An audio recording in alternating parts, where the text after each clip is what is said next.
Modern generations are facing a severe struggle adapting to the world since pretty much anyone born after the year 2005 has lived their entire life through a touchscreen device, causing mental issues and a heavy impact on society. In this video, we're going to sit down together and spend some time continuing the discussion surrounding why the society and the world is so fucked up right now. And if you personally can relate to anything discussed in today's video, or just personally been enjoying my daily different commentaries over here on the page, don't forget to like, comment your thoughts, opinions down below, and subscribe to see my daily videos right here on the channel. And a huge shout out to the handful of you guys checking out those links down below in the description. Those are always some of the best ways to support me and the content around here. Now, let's begin this shit show. A family of 6, and we are raising a bunch of iPad kids. So I'm gonna go ahead and show you all of our electronic devices in our house to make you feel a little bit better about yours. My 2-year-old's iPad, my 5-year-old's iPad and his AAC, my 7-year-old's iPad. Your 2-year-old has an iPad? You didn't even give him a chance. Like, you didn't even give him a chance. If you're just going to put a screen in front of your kid's face and kind of just have the internet raise your children, for the love of God, stop having children. No 2-year-old should have a designated iPad. Let's not normalize this. Let's bring back, like, shaming people. Every iPad kid I have ever met is hell to be around. They can't eat without being on their iPad. The ones I've met, they can't even socialize. All they want to do is look at their iPad. They are so emotionally unstable. Like the meltdowns that I have witnessed. Oh my goodness. Just like y'all be addicted to your phones, why would you wish that on your child? That's crazy. Like that's actually crazy. This isn't a flex. And you obviously knew that because you said so you could feel better about yourself. But you're crippling your children. Stop having kids unless you're willing to entertain those children. Stop having kids for the plot. Well, time's changing oh so fast with society, kind of adapting to these matters. It seems that, parents raise their kids through devices, being that, like I stated in the intro, pretty much anybody born after 2005, which, believe it or not, a lot of those kids are adults now. They're over the age of 18, so they can vote legally. They can, they can drive. They can do a lot of stuff. They're really definitely a part of society. They're working at a lot of the places that you're buying your food from, that you're going in and, experiencing day to day. So these are real folks in society, guys.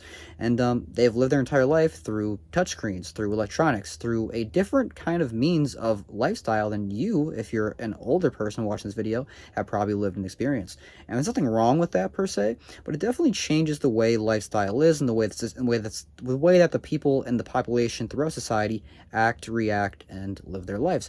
And so, do you personally feel like this has been a good shift in the right direction, or more so a bad shift in the wrong direction? I know so many people are so worried about the whole AI taking over. People are so worried about, people being obsessed with their phones, technology, and being that, the phone addiction is definitely real. I think we all kind of have this phenomenon of, can't really leave your phone anywhere. You can't really ever leave the house. And I feel like it's partially, a trained thing. It's like a mental thing. It's kind of like something that just, it's like your wallet. You have to have it with you. You feel unsafe without it because it's the one safety measure that we've been taught that is so surreal. It's so important.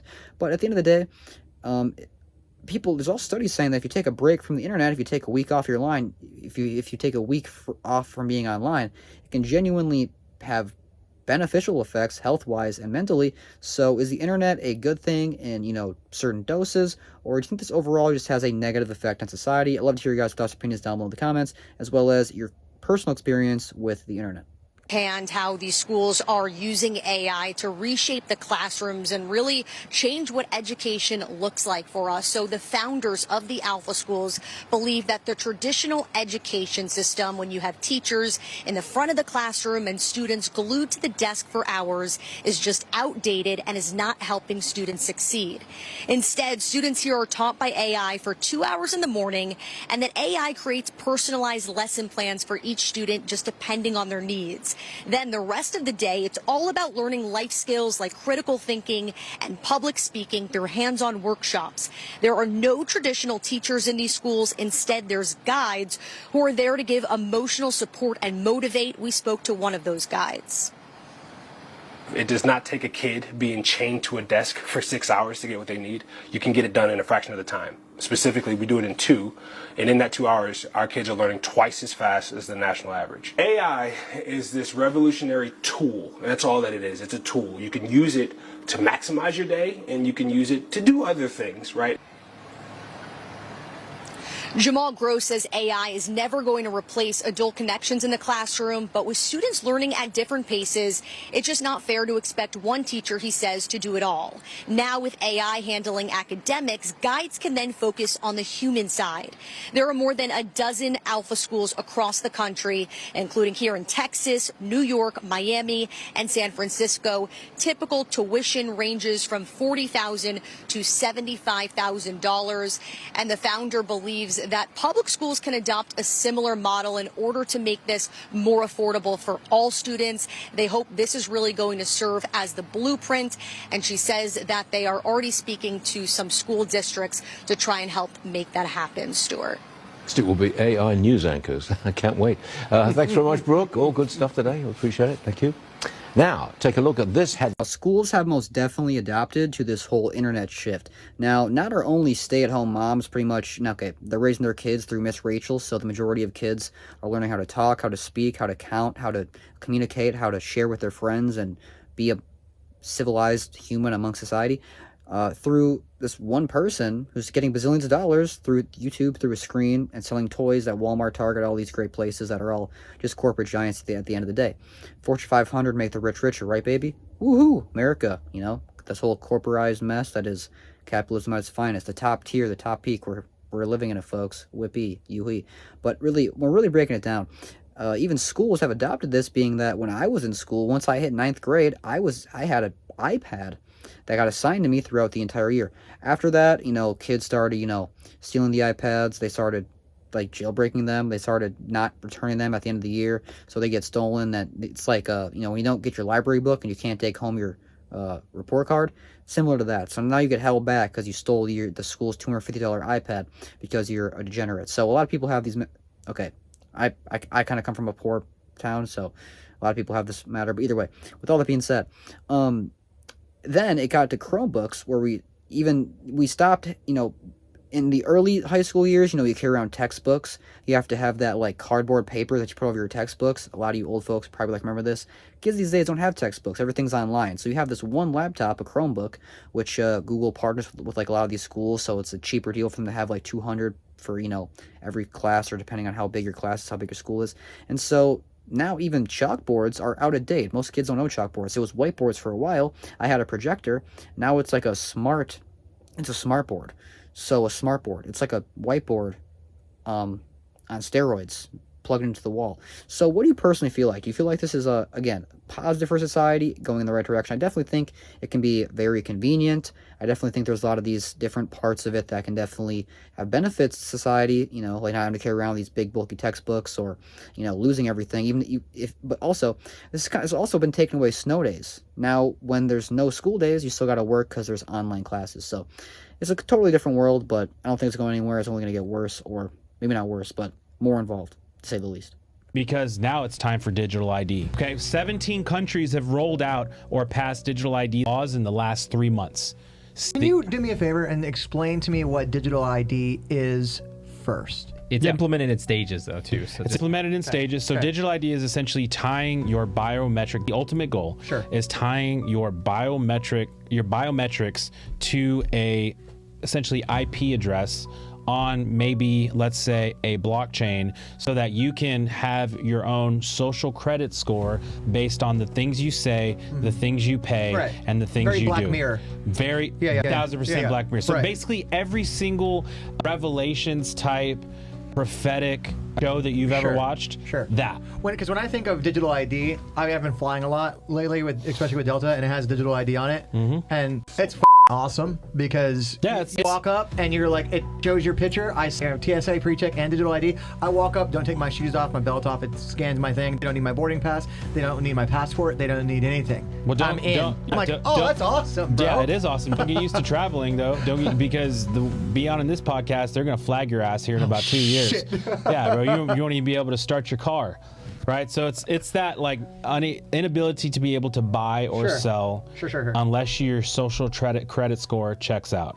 So there's 17 countries that have all rolled out or passed this. Okay, hold on. All right. When you say social credit score, because there was a Black Mirror episode. Did you watch Black Mirror yet? No. Son of a bitch. Get to your point, because I want to say 17 countries that are doing this now. The EU, the UK, Laos, China, Taiwan, Mexico, Zambia, Canada, Ethiopia, Thailand, Vietnam, Australia, Costa Rica, Switzerland, and Papua New Guinea.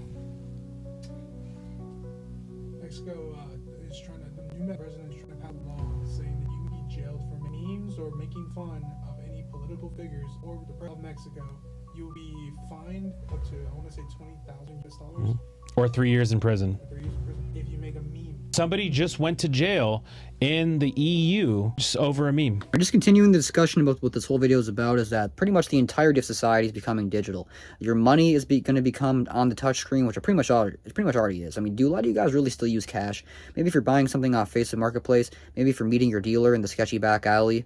But at the end of the day, what do you really use cash for? I mean, it's almost inconvenient at the end of the day. And they're talking about getting rid of the penny. They're talking about getting rid of the dollar. I don't know if that's going to be a thing, but I know they're definitely talking about getting rid of the penny. So will this be convenient? This is just waste resources. I know it kind of does cost more to make a penny than what a penny's worth. That's always been a matter of a discussion that never really made sense. But really, when you really break it down, do you feel like the entirety of society is just going to completely shift to online? Being that, over in the UK, they're doing this whole digital ID thing. We're not even doing real physical IDs anymore, guys.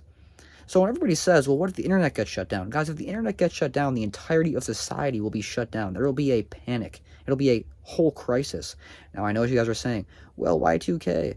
Well, there's been so many different, collapses and demolitions of society. We'll be able to, work back. But you don't realize, guys, everything runs off society. Not just for the poor people, for the rich people, not just for these mom and pop shops, for the big corporation companies. A lot of your payrolls are direct deposit. A lot of these government, organizations run through direct deposit, these online money. The majority of money isn't even really physically in paper in banks. It's through digital stuff. That's why if everybody went to the bank and want to get their money out, they wouldn't be able to do it. It'd be a crisis. So we're living in a crisis all the time. It's just how badly is it being portrayed to the world. That's kind of what we're really trying to break down here. That's going to wrap up this video discussing how the robots are going to take over our tiny monkey brains as we're living on this rock floating around these other planets, as we call them, kind of trying to avoid this big, hot, fiery sun rock that kind of, determines where all these other planets and big rocks that we are living on go about. So that's space and science broken up into one. Oh yeah, and then God made it all, so there's the Bible and stuff. So if you guys want any more lessons from me, feel free to like, comment, subscribe. It definitely goes a long way, as well as a huge shout out to the handful of you guys checking out those links down below in the description. And yeah, if you guys do have any different thoughts, opinions regarding anything discussed in this video, I know we touched on a lot of different measures here, but on a lot of different angles of this topic, but I definitely would love to hear your guys' thoughts, opinions, and I always love to read through them, sort through them, and respond to the ones I see fit down below in that comment section down there. So definitely want to give a huge shout out to you guys, a huge acknowledgement to the real supporters who continue to show up every day on this channel. And if you like my daily videos, you know what to do. Like, comment, subscribe. So hope you enjoyed. That's it for me in this one. I'll see you in the next one. Bye.